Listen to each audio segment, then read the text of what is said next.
Now, one of the primary functions or primary scenarios that happen is that when the person takes his oath and the minority or the ranking has preliminary comments, he's allowed to make it. In fact, the chairman can make preliminary comments and the ranking can make preliminary comments. This is consistent since 1993, or at least when we had majority minority from 1997. Every minority leader has had the opportunity to make preliminary comments.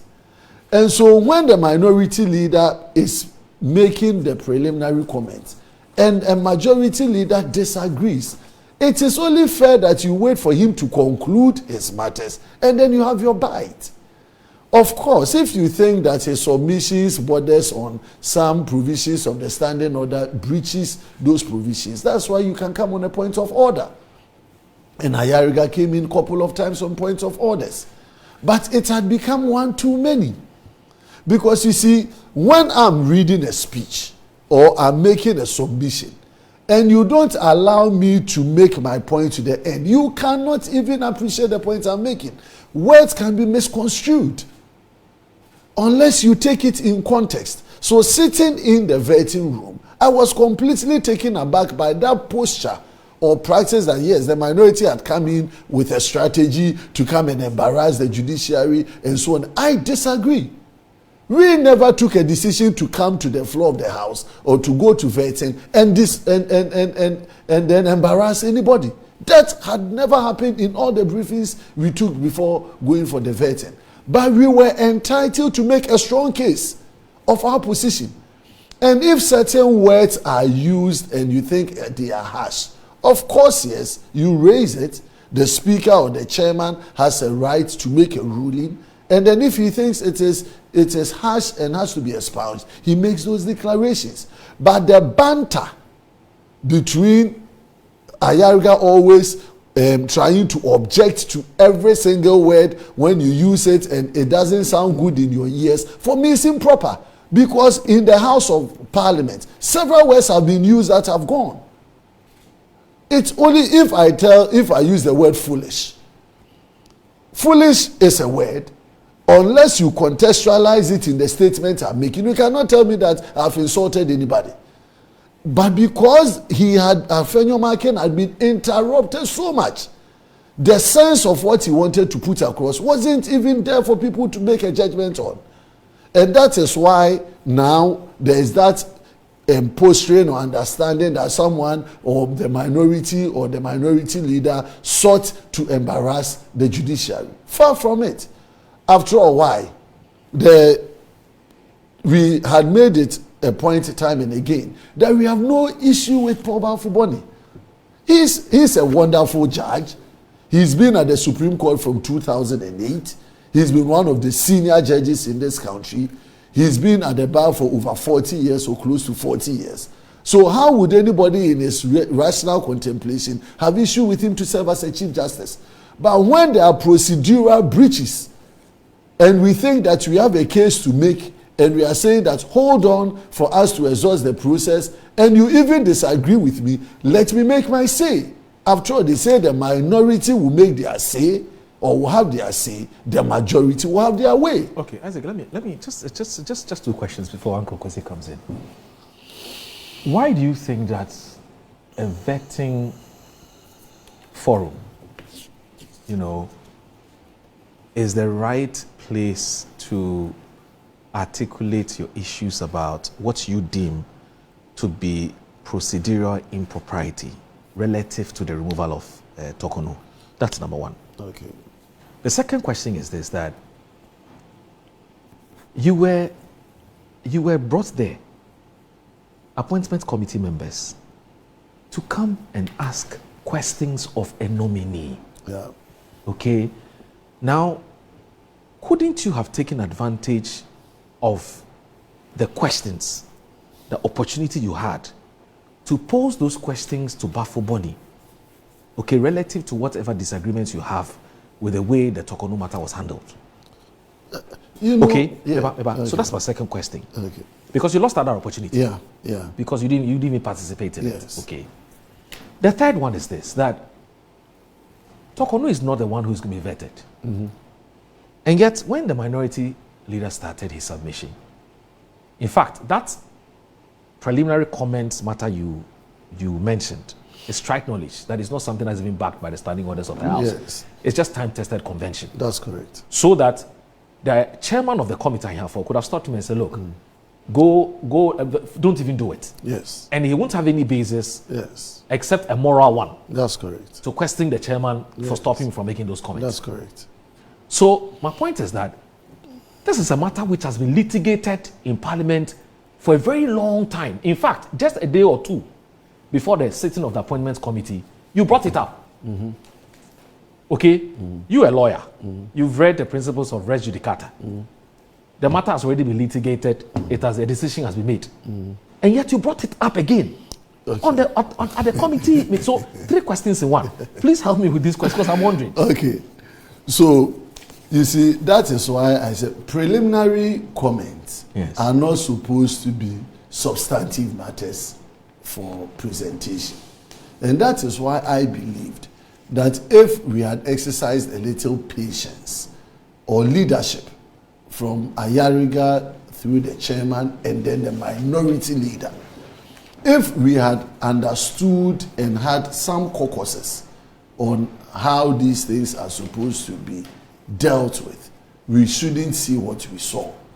But that posturing or that mindset that someone had come in to embarrass, and so I will stop you from making comments that will seek to embarrass, and which led to all of those scenarios for me were inappropriate. But in the matter that, why? I still have my questions here. I had almost 7 to 8 deep questions for the Chief Justice. Oh, so you had prepared some questions for Why CG? not? It is here. I will share them with you. Solid questions that were going to deal with some of these issues that were being raised. So unfortunately, all of us have been denied. Kindly share the top 3 with us, if you don't mind. The questions that you had for the CJ. Your top 3. Yes. So the first one had to do with, another person has petitioned the president for the removal of the current acting Chief Justice. Yes, I'm aware. Okay. So my first question was to find out if he has received a petition, whether he knows a petition has been filed, whether he's been given the opportunity to respond for the president to make a prima facie determination, and whether if he has been given, because I know from my checks that he's been given a copy of the petition to respond to. And so if a petition has already been brought and he's supposed to answer or provide response to it, what would be the basis for him to even appear before us to be confirmed as a Chief Justice when there's a pending petition that can lead to a removal? Is that what you're describing as a disputed? Oh, no. Me, that disputed is never coming from me. Okay. And I wouldn't use disputed in any context from there. So that's one of the questions. So that would have been my first question to him. Okay. My second question would have centered on the variety of cases that he himself, whether when the Chief Justice Tokonu was removed, there was always the likelihood that he was going to act and he was made to act. But as the acting Chief Justice, he is supposed to be empaneling the judges. So if you yourself have an interest in a matter, and then you are supposed to empanel judges to sit to determine a matter that you have an interest, how do you feel the context of you being an acting Chief Justice, empaneling judges to make a determination on a matter that you are an interested party? You understand? And these are all critical legal matters that would guide our jurisprudence. Because for me, if I were the president and I had an intention to make him the Chief Justice, I wouldn't even put him in the situation of that conflict. I would have given someone an acting Chief Justice and bring him when I want to make a final or a more substantive Chief Justice appointment, so that there wouldn't be a conflict of the person being a beneficiary of a process that he himself is supposed to superintend. But I'm saying, but you see, but let me. That's fine. No, that's your second question. Yes. Now, relative to that same question you've just, the same issue you just mentioned, how is it the fault of Baffoe-Bonnie, okay, that as the chief administrator of the judiciary, he empanels people to look into an issue? Yeah. Okay. If today a matter has been brought before the court and those issues are about Baffoe-Bonnie, your contention is that Baffoe-Bonnie should recuse himself from empaneling the bench to look into the matter because it has to do with him. That's correct. Has that been the practice? Exactly the point. So that is why I'm saying that, you see, we are trying to make our constitution and our laws perform better. Okay. When the laws were being made, when the constitution was being made, it couldn't contemplate some of the matters we are raising today. But if someone knows that if you are empaneling me on a matter that tomorrow you become my boss, do you think I will have the freedom of thought if I have an option to disagree with you to do that? Fair Once point. Exactly. Fair point. So, but I'm saying that until and unless. So, okay. So he has to give me. So that's why it's a question to him to explain. That's fine. But you decided not to take advantage. So I'm coming. Of the opportunity to ask him that question. Coming. You decided to walk out. So I'm coming. But still staying on that matter. Okay. Let me add my third to until the architecture of the constitution is changed. That is the status quo. It is what it is. And we have to go by it. All right. So let's exactly. All right. My third, I saw I had 7. The third was about administrative decisions that he has made since he became acting Chief Justice. Okay. You know, he has been transferring people at the courts, right? Both judges and non-judges. Okay, and these were some of the reasons why the former Chief Justice, the petitions that came before against the former Chief Justice.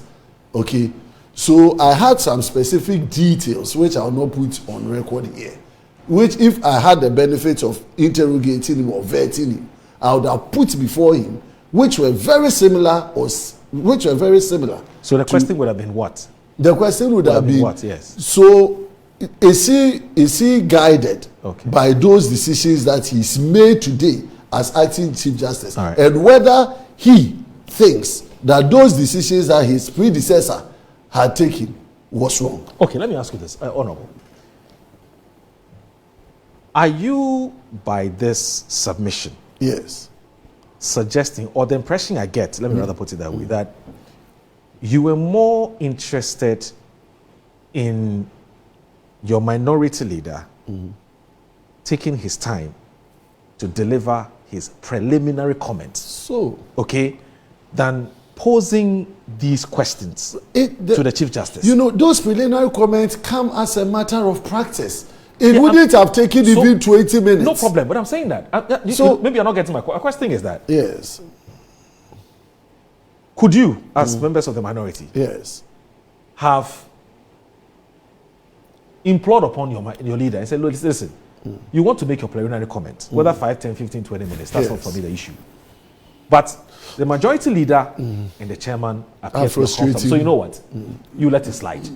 Because we have more important exercise to conduct, which is to ask these what you believe are poignant questions to the acting CJ. Yes. But when I was watching, I noticed all of you were you appear to be loving it.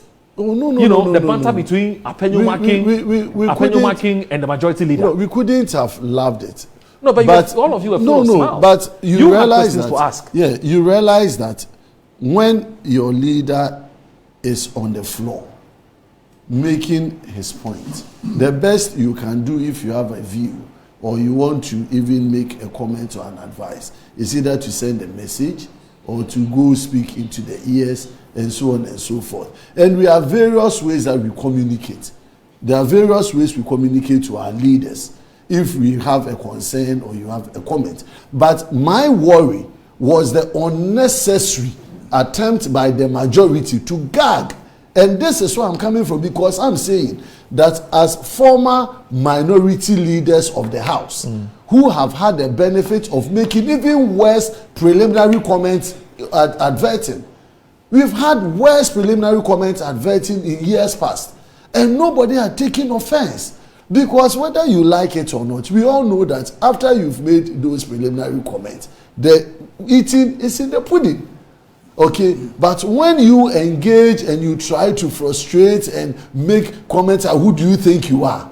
These are unparliamentary. Okay, so my final question before Uncle C comes in. And comment about who do you think you are? Who is Effia MP? You can make those denigrating comments against the leader of the minority. It is not fair. I can't sit here and ask Mahama Yariga, who is Mahama Yariga? Isaac, I heard Mahama Yariga. Oh, please. I heard him too.